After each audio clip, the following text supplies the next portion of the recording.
pues se efectuarán el proceso electoral en los Estados Unidos. Hasta el momento, según la modalidad de votación, al menos 72 millones de estadounidenses han decidido ya por quién votar: Donald Trump y Joe Biden. Definitivamente ahora las campañas se han concentrado directamente en los estados claves, es decir, que pueden equilibrar la balanza por preferencia de uno o hacia otro. Pero vamos a conocer los detalles. Natalie Salas, periodista de La Voz de América, tiene el reporte. Natalie, qué gusto saludarte.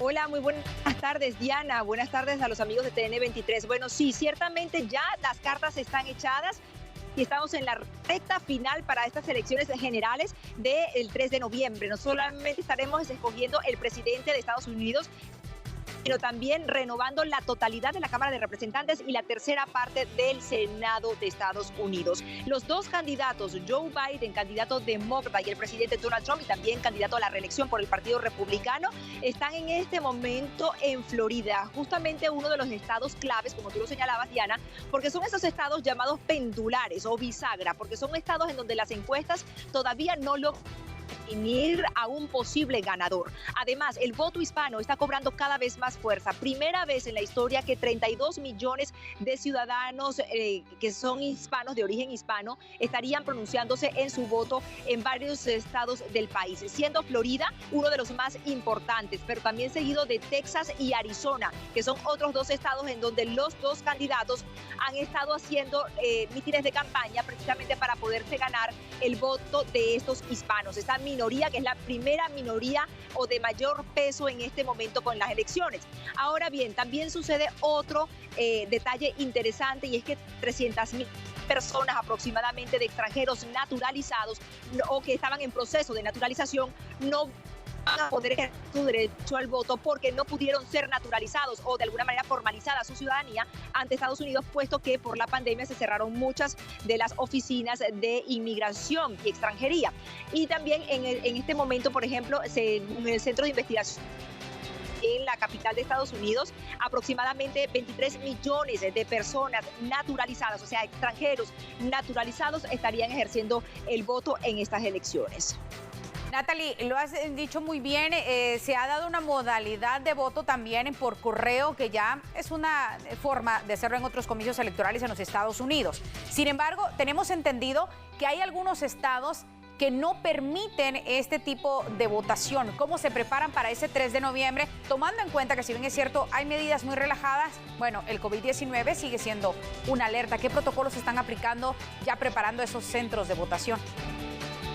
Y no solamente que sigue siendo una alerta, Diana, sino que también Estados Unidos sigue siendo el país con mayor cantidad de contagios a nivel mundial y mayor cantidad de fallecimientos a raíz de la enfermedad.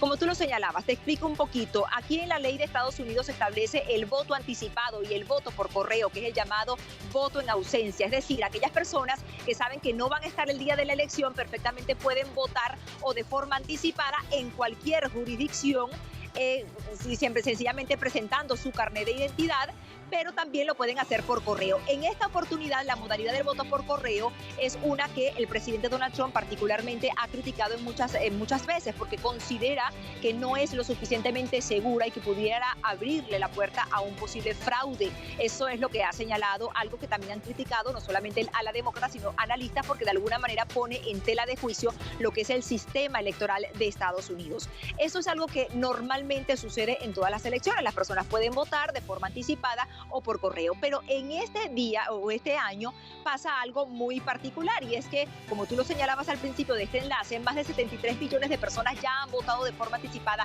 bien sea por correo o bien sea en persona, pero en cualquier jurisdicción, no necesariamente la que le corresponda según su domicilio. Y lo que está ocurriendo es que la gran cantidad de votaciones por correo es lo que ha hecho que por eso el Congreso en meses pasados se pronunciara para ayudar a fortalecer lo que es el sistema postal para que estos votos lleguen a tiempo. Aquellas personas que, por ejemplo, pidieron su voto por correo, pero que no les ha llegado la boleta, deberían ir entonces hasta el lugar de votación más cercana para poder llenar una boleta de forma anticipada o esperar hasta el 3 de noviembre. Lo que están haciendo los comités electorales es tratando de que las personas, primero haciendo un llamado para que las personas voten de forma anticipada, hay oportunidad hasta el domingo. Y también se están en unos estados como por ejemplo Nueva York, se votó para que se pudieran extender los horarios de atención, cosa de que las personas tengan el tiempo suficiente para poder estar allí.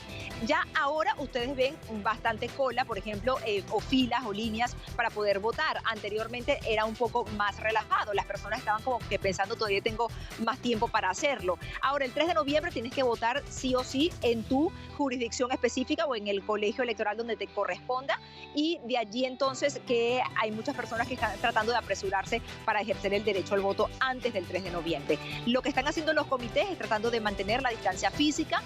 Se le está pidiendo a las personas que por supuesto usen el tapabocas, que lleven su propio bolígrafo de preferencia, aunque tienen bolígrafos allí suficientes, y cada bolígrafo que es usado se va descartando, se va desechando para que otra persona no lo vuelva a utilizar. Y al mismo tiempo se están colocando algunas estaciones para poderse desinfectar las manos. Natalie, una pregunta muy breve para cerrar. Aproximadamente de cuánto es el padrón electoral, porque si hablamos ya de 73 millones de estadounidenses, como tú dices, la modalidad de voto anticipado se estuvo exhortando más en esta oportunidad, pero aproximadamente cuánto es el padrón electoral o cuántos esperan que fueran los votantes. Eso varía, pero de todas maneras estamos hablando de aproximadamente más de 200 millones, de personas que estarían ejerciendo su derecho al voto en esta oportunidad. De todas maneras, recordamos que estos números están variando con respecto, por ejemplo, al año 2016, tomando en cuenta que hay una gran cantidad, como te decía antes, de personas naturalizadas o de repente de extranjeros que se están naturalizando ahorita, o ciudadanos que nacieron aquí pero que acaban de cumplir 18 años y estarían votando por primera vez.